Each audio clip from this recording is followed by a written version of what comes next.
I would like to share my frequency paintings and what frequency paintings are. It is a style of art I have been working with for some time, and the style is an expression of the inner child. Is something that I like to work with, inner child healing, inner child meditation, working with adults who have inner child wounds so that they can be more creative. So healing these deep core childhood wounds can help an adult become more creative, more soulful, and tap into their inner wisdom, and to cultivate an environment of peace, and also to raise their self-worth. So this is basically beings.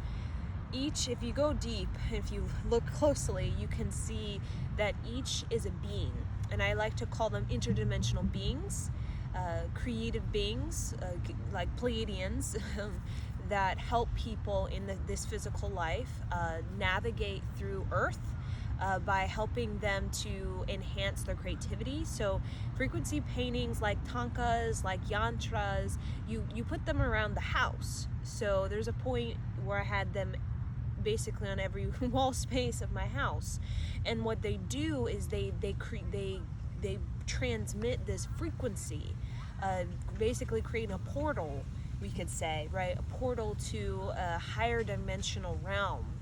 And in this, we call the fifth dimension, that's the place where we experience the deep healing. So fifth dimension associated with like past life regression, self-hypnosis, sort of dance therapy. It can even be Kundalini yoga with the deep sort of trance that we get into, a deep meditative state.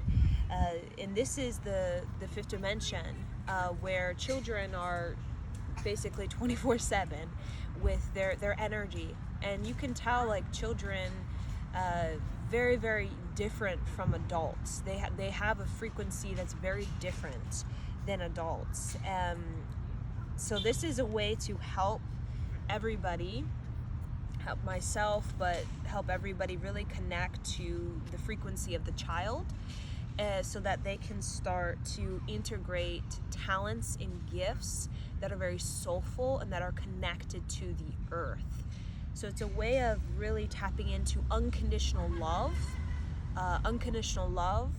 deep compassion, and also freedom, and also other virtues that one learns on their journey of life, which is resilience, tolerance, patience, perseverance, determination. So the frequency paintings are very colorful, they're very vibrant, they are just, you can see them like a mile away, right? And I made it that way for a reason, because I want it to, all the sort of swirls and the shapes and the geomancy, right, is to really sort of penetrate you in a certain way when you look at it, or it's in your house, right? Penetrate you in a certain way that's going to unlock the heart energy. So the last thing I include is geomancy. So when you see a lot of dots, right? The dots, right? It's not random. This is actually, geomancy is a part of Saudi Arabia, and it's an Arabian sort of ancient practice of prophecy, as well as connecting with, you could say, the oracle, right? The oracle. So when you see these dots, I did 2 geomancy symbols in this, and basically I combined different geomancy, right? And each has a meaning. And this meaning is based, if I were to interpret the different paintings, this one, looking at the geomancy, this is of uplifting one's energy. That's kind of the geomancy. While this one is about very much the north node, the south node. So it's about healing the past, moving into the future, right? And then this one, and among so other, this one is about wisdom, gathering wisdom. So there's a geomancy in here for wisdom, gathering wisdom, and using that wisdom to hold a space for creativity or for healing. So this is a space holder, right? That's the geomancy combination, is space holder. This is a space holder.